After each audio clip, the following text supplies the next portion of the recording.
പൊടിക്കുഞ്ഞുങ്ങളെ ഓർത്ത് വേവലാതി കൊള്ളുന്ന മാതാപിതാക്കന്മാർ, അവരുടെ രോഗങ്ങൾ, അവർ സംസാരിക്കാത്ത അവസ്ഥകൾ, അവർ കണ്ണു കാണാത്ത അവസ്ഥകൾ, കുഞ്ഞുമക്കളുടെ ഹൃദയത്തിന്റെ ദൂരങ്ങൾ, ഇങ്ങനെ വിവിധങ്ങളായ കുഞ്ഞുങ്ങളുമായിട്ട് മരുന്നും കൈമായിട്ട് നടക്കുന്ന ഒത്തിരി വേവലാതി, തങ്ങളുടെ ജീവിതം തന്നെ തീർന്നല്ലോ എന്ന് വിചാരിച്ചുകൊണ്ട്, തങ്ങളുടെ സന്തോഷം തന്നെ പോയല്ലോ എന്ന് വിചാരിച്ചുകൊണ്ട് മക്കൾ ഓർത്ത് നൊമ്പരപ്പെടുന്ന മക്കളുണ്ട്. അതുപോലെ മക്കളില്ലാത്ത ദമ്പതികളുണ്ട്. എൻ്റെ കർത്താവേ, അവരെ എല്ലാവരും നീ ആസ്വദിക്കണം പ്രാർത്ഥിക്കുന്നു.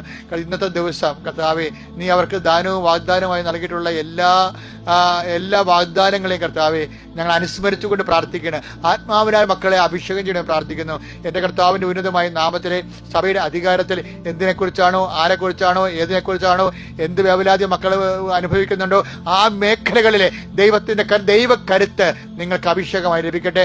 നിങ്ങൾ ചാടി എഴുന്നേറ്റ് കർത്താവ് സ്വന്തം കാലം നിൽക്കുകയും നിങ്ങളുടെ മുന്നേറ്റത്തിന് വേണ്ടി കർത്താവിൻ്റെ കൂടെ നിങ്ങൾ സഞ്ചരിക്കാൻ ഇടയാകുകയും ചെയ്യട്ടെ. കർത്താവ് വലിയ വലിയ സാക്ഷ്യങ്ങൾ പറയാൻ, ഒത്തിരി ദൈവത്തെ മഹത്വപ്പെടുത്തിക്കൊണ്ട് ജീവിക്കാൻ അങ്ങനെ മക്കളെ യേശുവിൻ്റെ ഉന്നതമായ നാമത്തിലെ സഭയുടെ അധികാരത്തിൽ കുരിശിന്റെ അടയാളത്തിൽ നിങ്ങളുടെ ഇന്നത്തെ ദിവസത്തെ യേശുവിൻ്റെ നാമത്തെ ആസ്വദിക്കുന്നു. നിങ്ങളുടെ ഇന്നത്തെ ഉദ്യമങ്ങളെ യേശുവിൻ്റെ നാമത്തെ ആസ്വദിക്കുന്നു. നിങ്ങളുടെ ഇന്നത്തെ യാത്രകളെ യേശുവിൻ്റെ നാമത്തെ ആസ്വദിക്കുന്നു. നിങ്ങളുടെ ഇന്നത്തെ സംസാരങ്ങളെ, ചിന്തകളെ, തീരുമാനങ്ങളെ, ചർച്ചകളെ യേശുവിൻ്റെ നാമത്തെ ആസ്വദിക്കുന്നു. നിങ്ങൾ ഉപയോഗിക്കുന്ന വാക്കുകൾ, യാത്ര ചെയ്യുന്ന വഴികൾ, തിരിച്ചു വരുന്ന വഴികൾ, ഉപയോഗിക്കുന്ന വാഹനങ്ങൾ എല്ലാം കർത്താവ് അനുഗ്രഹിക്കട്ടെ. നിത്യം പിതാ പുത്രനും പരിശുദ്ധാത്മാവുമായ സർവ്വീശ്വരൻ